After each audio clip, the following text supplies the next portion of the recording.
Lueroi's Pokemon Diamond Pearl walkthrough part 78. Well, that's it. We are out of Victory Road, which means there's only one thing left to do. Take on the Elite Four, and we are here at the Pokemon League, so, this is it. This is the last thing we have to do before we beat the game. So, you can head up into the little pond here and climb up the waterfall with my Bibarel, and you know what? I'll never really understand how a Bibarel, like a gopher thing, can climb up a waterfall, but, it's our only way up, so I'll just accept it. And we'll head inside, and the first thing you'll definitely want to do is heal up your Pokemon, because I'm sure you've done a lot of work inside Victory Road, and you're definitely going to be, beaten up a little bit, so you'll probably have to heal. So yeah, this is like the little kind of like waiting room type thing for the Elite Four. There's like a mart and a healing place, so it's everything you need to prepare for the Elite Four. And I'm just going to do one last thing, switch up a couple things on my Pokemon, just because, as you can tell, Rapidash is a little bit behind in level, so I'll give it the experience share just so it can, catch up a little bit. And, well, right here, you're probably just like, if you're ready to take on the Elite Four, you can head right up on, but, you probably think you're going to head right into the first battle, but instead, someone is, in your way. It's Clint, your rival. He wants to battle you one more time, because he wants to see who's the most worthy of taking on the Elite Four, so you're going to have to prove to him that you are ready, and this is kind of like your test. Depending on how well you do against your rival, Clint, it kind of, like, tells you if you're ready for the Elite Four or not, because, and it's also some really good last-bit training, because you're definitely going to need do all the leveling up you can, take on the Elite Four. So, Staraptor is the first Pokemon he sends out. All of his Pokemon are fully evolved now, so you don't need to, be thinking you're going to take on, like, a Staravia or a Starly or anything, like he's had all game before. But yeah, all of his Pokemon are fully evolved, and it looks like we're going to knock out Staraptor in one hit, but, Staraptor can be kind of annoying because, like you've seen the Staraptor I have, it has the same Intimidate ability, which can, be kind of annoying for your physical attackers, but, using a move like Thunderbolt or Ice Beam or, any of those special type attacks will definitely be fine. Alright, so he's going to send out Floatzel. Now, Floatzel, he will not, if you started with a Chimchar, he will not have a Floatzel, so then you won't need to worry about it. But if you started with a PIPLUP or a TURTWIG, then he will have it, and it's, like, I don't know, it's really fast, and it's has really good physical attack, but it's really not that big of a threat. There are other things on his team that are a lot better than this, I think. It's a good Pokemon, sure, but it just doesn't know that many good moves. It knows, like, Ice Fang, and it knows Aqua Jet, like it's just using now, so, it doesn't really know, like, really a bunch of strong moves that are just going to knock everything out on your team. So, really, it's not, something to worry about too much. Plus, it's pretty easy to put damage on as well. It's not a big defensive powerhouse, so, Floatzel, yep, there it is. Not that bad, but it does give out some nice experience. 934 with the experience share is definitely pretty good. Okay, so he's going to send out his Torterra, and this is his strongest Pokemon. I wasn't expecting him to send it out this early, but it looks like he is, and he will only have a Torterra if you started with Piplup. If you started with Chimchar, he'll have an Empoleon, and if you started with a Turtwig, he'll have an Infernape. No matter what he has, it's going to be level 53. It's going to be his strongest Pokemon, and it is going to be really, really hard to take out. Yeah, Torterra, it has a ton of physical defense and a bunch of physical attacks. So, it's like a dynamic Pokemon. It can hit you and take your hits. So using special attacks are probably your best bet. Even Flamethrower doesn't even do half, so you can, like, really tell. For Torterra, it knows, like, moves like Crunch, Leaf Storm, and Earthquake. those are probably its best moves.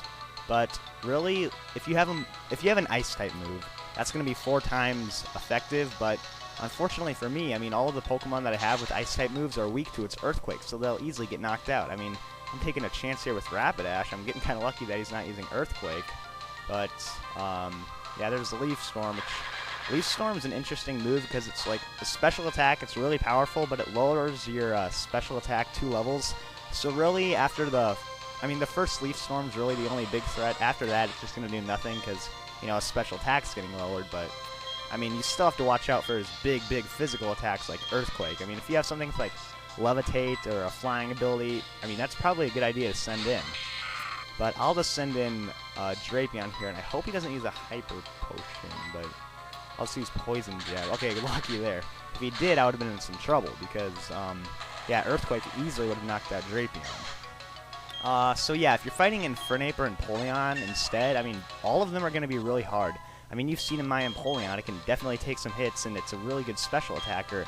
And Infernape, I mean, that thing's just fast and furious. It's like crazy. It hits you really hard, and it's going to outspeed everything. So, I mean, none of them are, I mean, they're all going to be like his best Pokemon, basically. I mean, they're all really hard to take out.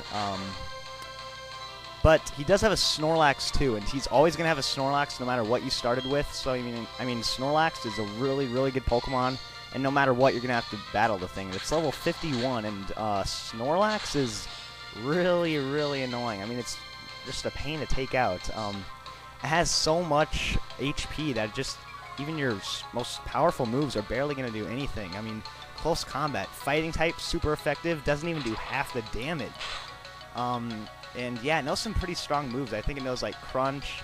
I know it has Rest. It also has Earthquake, I think, and maybe like Body Slam or something. But I mean, really, its special defense is like really, really good. So I mean, physical attacks are your best bet easily. But even then, I mean, look at that. 2 close combats doesn't even knock it out. So you can see like how hard it is to put damage on the thing.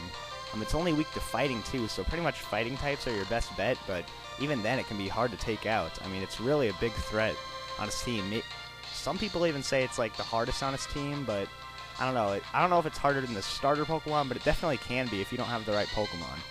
Now, notice he used Rest. That's not that big of a deal because I can just get some free hits on it, but if you were just like struggling insanely and you cannot defeat your rival at all, if his Snorlax ever uses Rest, that's probably a good time to use moves like, or items like X Attack, X Special, X Speed, you know, like boost up your Pokemon's stats. I mean, while it's sleeping, it can't do anything to you.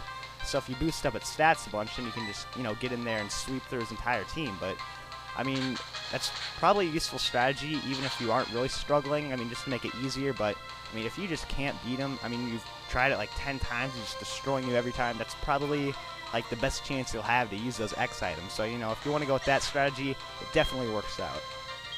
Alright, so we finally knock out that Snorlax. It took quite a bit of time, and next he's going to send out his Heracross, which is also one of the Pokemon that he's always going to have, I mean, every single time, no matter what.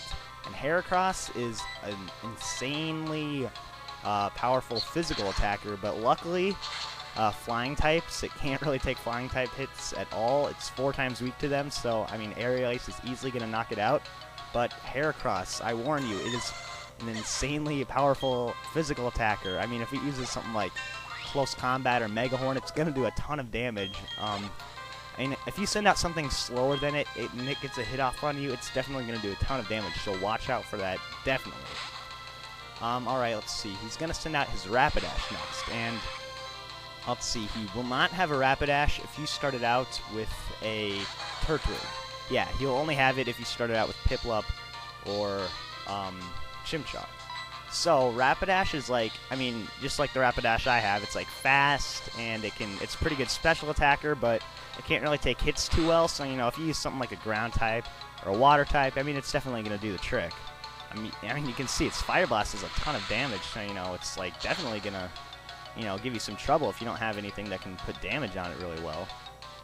Luckily, Surf's not going to knock it out quite, but luckily I have Aqua Jet, so I can, you know, hit it one more time without, you know, taking any more hits. So, Aqua Jet knocks out his Rapidash, his final Pokemon, the 6th one. So, there it is. We have defeated our rival once again. I mean, this is just embarrassing. I mean, how many times can this guy just, like, lose to me? And it's just embarrassing. I've beaten him, like, what, 5 or 6 times now? I haven't lost once? I mean, it's just humiliating. I mean, I don't know. I mean, this guy just must be like, ugh. I mean, if I were him, I would just be, like, furious. Like, why can't I beat this guy just once? But yeah, there it is. Pokemon Trainer Clint defeated, and he's just like, ugh, come on, can I just win one battle, please? But yeah, he's like, no, I'm not ready for the Pokemon League. Ugh. So, you know, he runs off like, oh, I'm going to go train some more and become the best trainer ever, and yeah, that's it for him. And we won't be seeing too much of him for a long time, because all we have to do now is take on the Elite Four.